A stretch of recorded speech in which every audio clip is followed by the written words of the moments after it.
Hey guys, what's up? It's me, Lego Lee 329 here today with a DC Comics superhero set review for the Battle of Atlantis from the new Justice League movie. This set retails for about $20 US and has 197 pieces, and here is a front look at your really small box. This box is actually so small and compact on the inside that it didn't make the traditional Lego shaking noise when you shook the box, which I found very interesting. Now before we get started with this video, check out the description down below. There's going to be a link to subscribe to my new movie review YouTube channel called What Do You Know, and also down there you'll find links to like me on Facebook, follow me on Twitter, and follow me on Instagram. The set here includes a very small side build and a bigger build for Atlantis and 4 minifigures, so let's start off with those minifigs. The first minifigure included in this set here is the Jason Momoa version of Aquaman, and this minifigure is nothing short of spectacular. I absolutely love the design of this guy.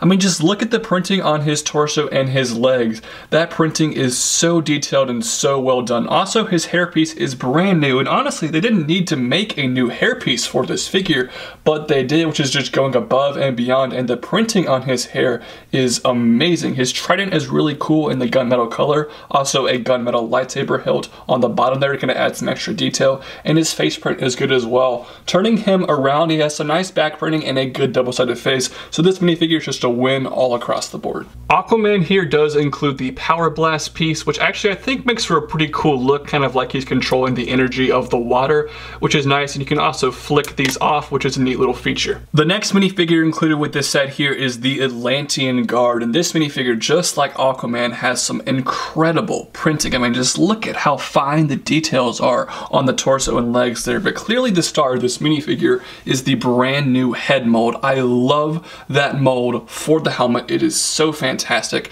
Also, this minifigure has a face underneath. You can actually see this is Legolas from Lord of the Rings face, which is double-sided. But the cool thing is you get 2 of this figure in this set, and the other one has Anakin Skywalker's face from the prequel trilogy sets. So they're actually 2 different Atlantean Guards. Everything else is the exact same besides the face print, so that is really neat. It's not like stormtroopers in the Star Wars sets that all have the same angry clone face. These ones, they actually gave them different faces, which I really appreciate. The detail from the back is also fantastic. Our final minifigure included in this set here is the only non-exclusive figure in this set, and that is a Parademon. However, the other set this minifigure is available in is the $130 Flying Fox, so this set is $110 less than that set, so it's a very cheap way to get him. And somehow, this minifigure, despite just being a generic, like, massable, army-buildable character, has more detail than Aquaman and the Atlantean Guards. I mean, seriously, look at that printing. It is absolutely stunning. I am blown away by how detailed this particular minifigure is. Also, his wings are kind of a strange vinyl piece, and you can see from the back here, they look really cool. I'm not crazy about the attachment and the weird, like, 1x2 plate there is kind of an odd way to attach them, but besides that, they're a very cool wing piece, and you actually get a different set of wings, kind of the smaller set of wings here, the wings fully extended and the wings kind of folded in, so that's really neat. And also underneath the wings he has some good back printing, so this Parademon minifigure is incredible.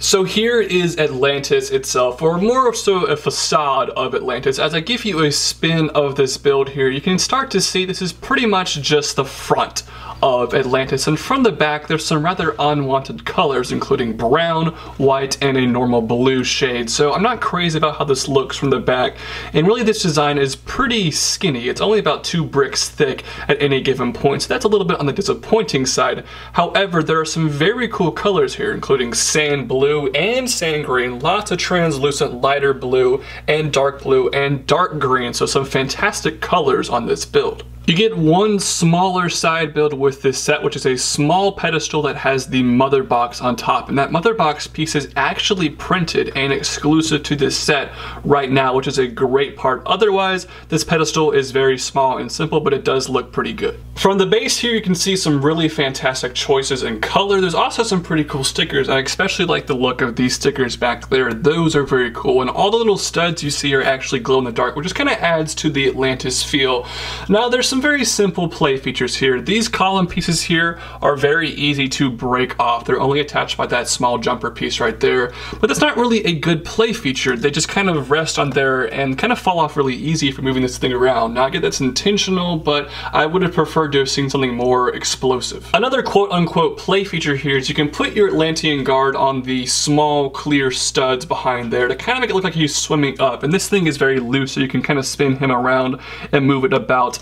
I don't know if I consider this a play feature, but it actually looks decent on display. I think the designs up top here are very cool. Really nice use of some Nexonites pieces, including this cockpit part right here and this part in gunmetal. Some very cool colors as well for pieces in sand blue, translucent light blue, and sand green that all look very cool. And there's one final play feature up top here. You can put the mother box inside there, and what you're supposed to do is use the super jumper piece included with this set to jump and hit this off. However, I refuse to use those super jumpers. They damage your minifigure's legs, but you can still react the same thing with just your fingers, so let's do that. So basically all you do is you super jump up here and hit this, and it falls off, and that's about it. And this piece actually right here is kind of cool. It's not really attached to anything. It kind of just rests inside here, which is nice, but at the same time, it falls out really easy, and this part as well likes to fall off a lot. It is very loosely attached. I am unashamed to admit that I 100% bought this set just for the minifigures. I mean, come on, 4 minifigures this detailed in a $20